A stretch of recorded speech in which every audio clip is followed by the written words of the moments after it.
nuti kursi isaanii dhiifneetuma waan haqa keenya barbaadachuu mirga keenya falmuun atunurra jira jechuudha. mirga fi abbaatu falmata.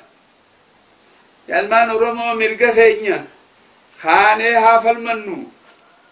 haala Oromoon irra keessa jirtu kana gootuwwan Oromoo kanneen karaa kanarratti wareegan hundi akka Ilamoo Qilxuu akka Jeneraal Taaddasee Birruu silaa du'arraa ka'anii nu harkanii maaluma nuun jedhan maa akkamiin nu laalan nama ammallee gabrummaa keessa jirutti nu harkan jechuudha.